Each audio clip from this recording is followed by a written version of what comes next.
Yeah. And we're live. Never gets easier. It never, ever gets easier. As soon as you push that button and we become live, everything just gets I get a bit nervous, Kim. I'm not going to lie, I'm a bit nervous. But I think we can live with it, right? And happy St. George's Day. Yeah, happy St. George's Day. And also William Shakespeare's birthday and death. And you like a good Shakespeare quote, don't you? Have you got one? I have. I love a good quote. Be not afraid of greatness. Some are born great, some achieve greatness, and some have greatness thrust upon them. Can't argue with that. So today we are going to talk about three things, right? We're going to talk about being judgmental, facial recognition, and your course that you passed, which is amazing, and also imposter syndrome as well, and how that's related to self-confidence, because I think that's quite important. So being judgmental, that's an interesting one. We had a conversation about that, didn't we, this morning actually, and how when we are judging other people, we're really sort of judging ourselves. Can you kind of expand a bit on what you meant by that? Yeah, so basically when we judge others, what we're doing is we're judging either something in ourselves that we don't like or something in ourselves that we see as missing. So for example, if we judge somebody for being overconfident, it's possibly because we lack confidence ourselves and really would like to be a little bit more like them. But equally, sometimes if we judge somebody because perhaps they're dominating the conversation, it's because we know that we're possibly prone to dominate the conversation ourselves.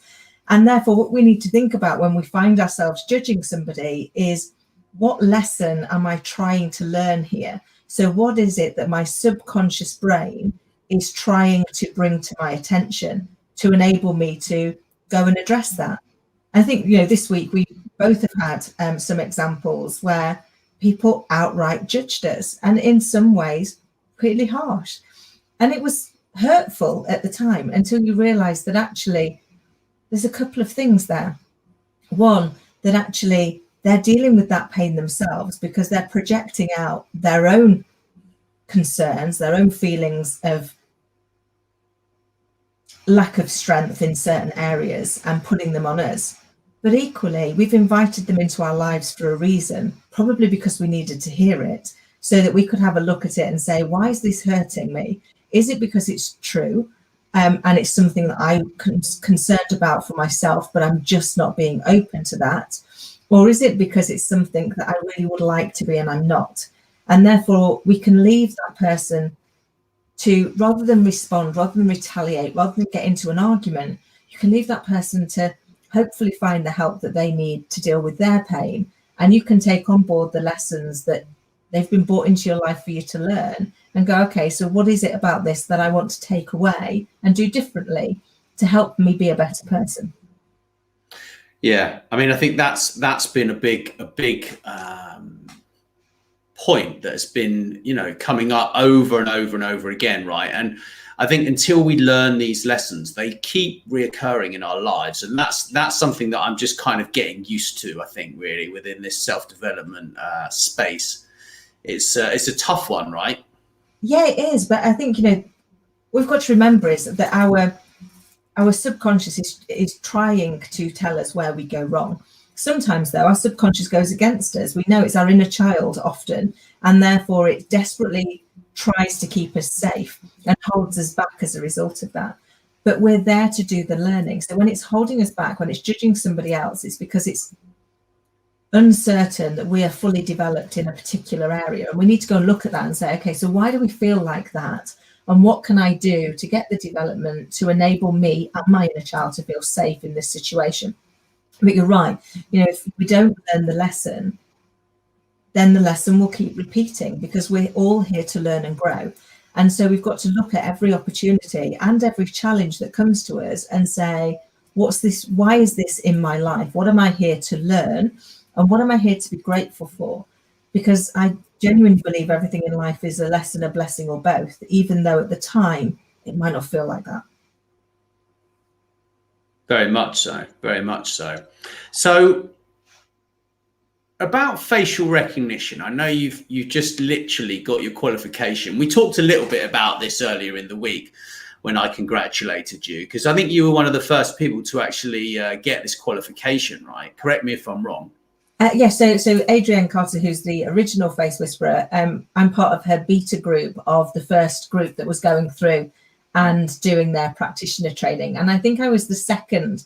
So I think Katie pipped me at the post the day before to get our qualification out of the group, which was just such an amazing achievement and so fascinating to learn all of these things that are available for us to understand people better and to communicate more effectively. And as you know, I believe at our base, everybody wants to be listened to, understood, and respected. And these micro expressions can last 1/25th of a second. So they're extremely fleeting. They can be hard to spot, but they deliver a wealth of information for us about how the person's really feeling. And you've got to look at it and say, how do we say that we are emotionally intelligent if we don't understand what emotions look like on the face, and we don't understand, therefore, how to navigate those and to help the person feel understood and feel listened to?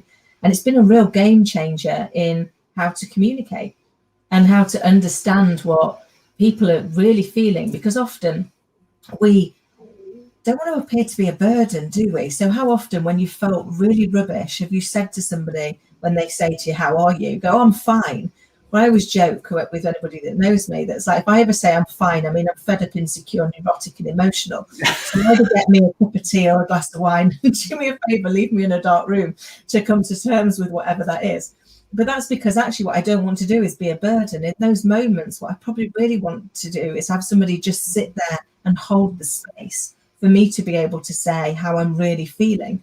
And yet we don't. We do our best. And maybe that's just because we're terribly British. I don't know, but I'm sure it's not just around our origin, where we don't want to burden other people with our feelings. But think to yourself, when one of your friends has shared with you that they're not in a great space, that they just need to be able to have a bit of a chat, do you ever feel burdened? Or do you feel privileged that they've trusted you with their emotion? I know for me, I always feel really privileged. So why would that be any different the other way around? And these micro expressions are fascinating because we don't know them necessarily, but our subconscious does.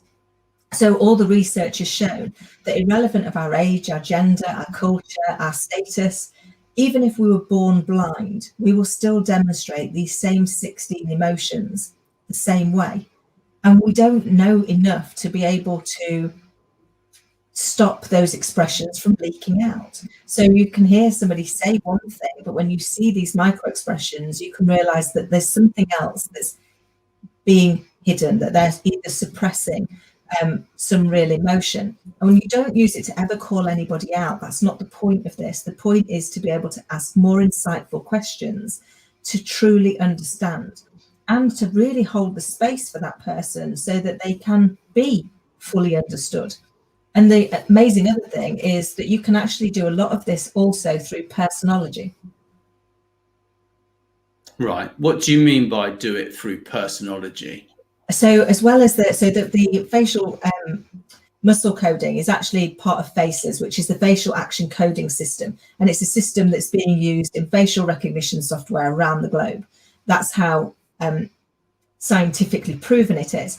But then you've got this other thing, which is called personology. And within the personology, there's about 37, I think it is, features or parts of our features that we can actually look at a photograph and determine somebody's likely personality. Now, this doesn't mean to say it's a guarantee. With all of these things, context is king, but it just gives you a bit of an insight into what some of the personality traits of that person is likely to be, to enable you to ask better questions, to seek to understand. And that's the point of this. You're only ever using it to seek to understand better, to be able to communicate better. But in doing so, in being able to look at somebody's picture and see that whether or not they are a person that would like you to get to the point, or whether or not they're going to be naturally curious and therefore they're going to need more information, whether or not they're naturally skeptical in which case you're going to need to give them lots of facts to prove your case. All of these can really help us level up our communication in preparation for meeting people, or for when we're actually talking to people for the first time, and can be able to identify some of these and just tailor our questions accordingly to move the conversation forward and level up our impact. I think it's very interesting how you can become more perceptive towards other people just by looking at their expressions on their face. I think it's very, very interesting. I'm really looking forward to studying it in more detail, actually, to be honest. And so as far as like what they've been using these things for in the past, yeah, they've been using this with machine learning technologies for, I don't know how many years, it's probably 10 plus years, right?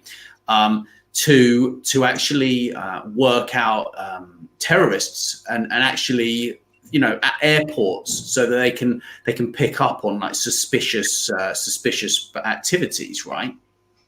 Yeah, because these micro expressions, they basically give us away if we're saying one thing and doing something else. But it's also been used to help really improve brand awareness. So, you know, as an example, when we think about our brand and the adverts that we put out there, we think we're demonstrating a particular expression, a particular emotion. That's what we're trying to do. We know that people buy with their hearts first and their heads second.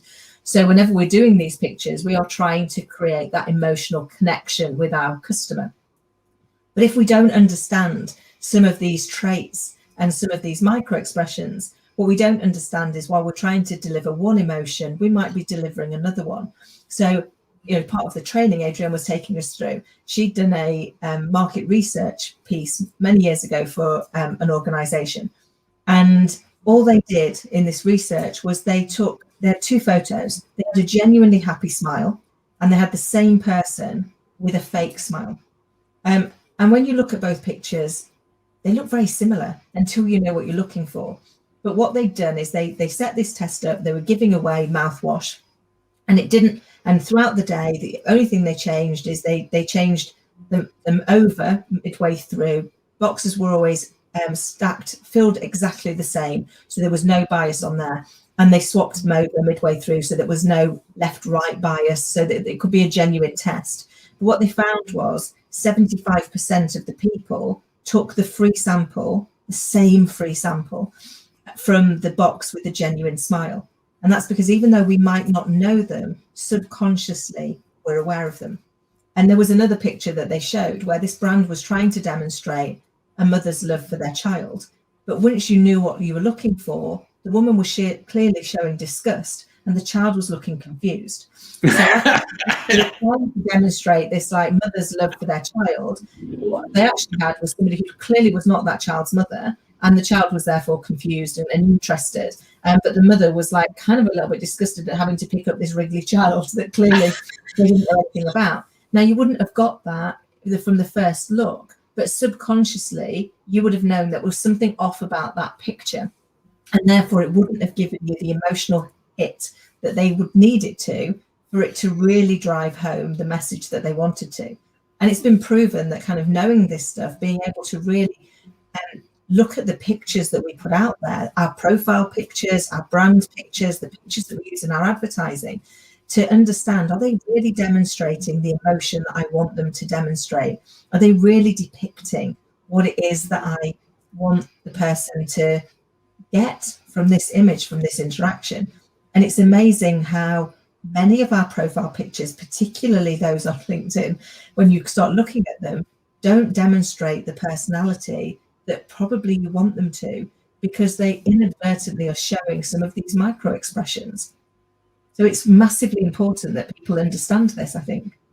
Yeah, I find it particularly funny where they have a picture facing this way or that way. Like, it's just like you're disinterested. Like, why? Like, if you've got a picture like that, change it. That's my attitude. But I think in terms of, you know, what you're saying about the mother and the child and the kind of the photo of like the mother being disgusted and the child completely confused because it obviously wasn't her mother, right, or his mother. Yeah, I find that particularly interesting. And you know, the application of these in marketing is obviously huge, but I think also in leadership as well. And I know that's a big focus of yours, is actually using this within leadership, and that's going to be fantastic once we kind of roll out some training around that. It will be really, really useful for people. Yeah, absolutely. And particularly when we think right now of some of the challenges leaders are facing, which is, how do we lead our people safely through the challenges that are being thrown at us through the pandemic and the ever-changing moves. And we've also got that piece that's going, actually, how do we deal with the increased level of anxiety and mental fitness challenges? Well, imagine how much easier that would be to do if you could identify the micro expression that demonstrates the person's anxious. So you could ask a better question. You could provide them with some more support. Again, it's not to call people out on it, but to be able to identify early that somebody needs your help and then provide that help rather than waiting until it's too late and they need even more help. Very much so. So as far as like imposter syndrome is concerned, we've been studying this together for over a year now, pretty much, right? And you've been studying this for over 4.5 years, quite seriously, but you've known about it for a lot longer. And what I find very interesting is the kind of confidence spectrum that we sort of started talking about a couple of weeks ago, and how there's kind of a space in the middle of that spectrum where people, are confident, they are competent, and they're not imposters. And that's the kind of space that we want to get people to, right? Yeah, because I think, we end up in life, I think we've got a bit of we're calling it a confidence spectrum. So right over here, where we really doubt ourselves, we don't feel capable, we don't feel competent, we don't think we should have the things that we've got, is when we're in the real throes of imposter syndrome, because we can't see our competence, where our confidence and our view of self is missing. But equally, if we go all the way over here, and we'll probably all know somebody who's in this space, you get the people whose total and utter belief in their ability, even when all signs show them that they shouldn't have any belief in their ability. And it's known as the Dunning-Kruger effect. And probably a good example of this is the character of David Brent in The Office. He believes he's the most amazing leader, but everybody else watching him is like, what are you doing? Make it stop. Please make it stop. So you've kind of got these two outer spectrums. And we kind of swing in between. And actually what we want to be able to do is get to that kind of middle point where we've got good self-confidence, where we understand our abilities and we also understand our limitations. So we know what it is that we can work on and we can go and seek help. I think it was Lao Tzu that says, a wise man knows what he does not know. And I think that's kind of, for me, that kind of epitomizes that point of good self-confidence, which is, what you don't know, but you know what you do know. And the difference from that and imposter syndrome is, in imposter syndrome, you believe you know nothing. You can't see what it is that you do know. And if you think about the other end on the Dunning-Kruger piece, you actually think you know everything and you can't see what you don't know. So I think the balance is getting to that space where you know what you know and you know what you don't know, and therefore you can make a conscious choice about what you do next, what you do comfortably. And it's not about getting to... It's funny, I was chatting to my coach about this earlier in the week, and ego, we always worry about ego, don't we? We panic that, like, oh my God, I just don't want to be overly egotistical. I don't want people thinking I'm better than I am, because that would be horrendous. But actually, she was explaining it to me, it makes total sense. There is empowered and disempowered ego. So empowered ego is where you are just comfortable in your own skin. You're saying, I'm not the best at this, but I'm not the worst. And actually what I've got to say is valid. And for the right people, it will land and make sense. And for other people, they'll just have a different opinion, and that's okay, because our opinions are our own. So, we can disagree, we just don't disrespect. But a disempowered ego is where the ego drives the outcome. We're doing it purely because we want to be seen to be amazing. So an empowered ego is where you're doing it because you're trying to leave things better than you found them. You're trying to do good. Disempowered is, it's all about me, and I want you to know all about me, and I want you to love who I am. And that's when it comes from that very disempowered state.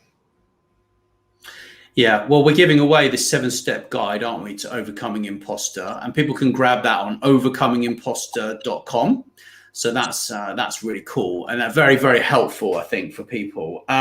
So in terms of kind of, to sum up, what do you think about the past week? I think it's been interesting. Well, I think every week's interesting. I think every day, as you know, my nan used to say every day's a school day, and God bless her, she was right. Because we do, as long as we go into it going, I wonder what I'm going to learn today, and take that opportunity to reflect. And I guess that's why we've kind of set up these reflections of the week, is we very often don't take that moment of pause to say, what have I learned and what am I proud of? And I think, this week we've had some real lessons. We've had some lessons in how to be less judgmental and how to understand that when we're judging others, we're judging ourselves, and therefore to turn that light inwards and have a look at what are the areas of us that we want to alter and change and evolve. Equally, there's been things that we've been really proud of. I'm really proud that I passed those exams, but more so because of the impact I know I can now have for people. So I can help more people have more impact around the world. And that's really important to me, that we leave things better than we found them. And I also am learning more about imposter syndrome and raising more awareness of it, because one of the challenges of imposter syndrome, as you know, is that when you're in it, your fear of being found out is so great that the one thing that you won't do is tell anybody about it, because then you're guaranteed to be found out. And yet, universally, from all the people that we've spoken to that have now learned how to overcome their imposter, or at least when it tries to take over, regain control very quickly, they've all been able to talk about it. And all the research shows that the first step of your recovery from your imposter is to talk about it. And that's why we're trying to raise more awareness. It's why we're trying to give away free guides to help people, because once you start talking about it, no matter how scary that feels right now, I promise it's the road to recovery. Yeah, most definitely. Well, thank you, Kim. It's been enjoyable. And thanks to everyone for watching.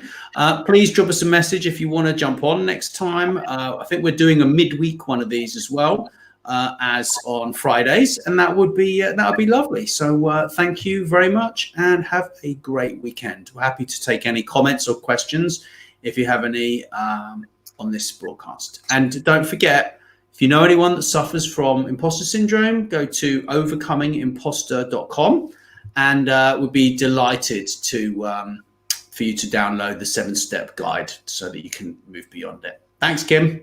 Thanks a lot. Have a lovely weekend all. Thanks. Bye.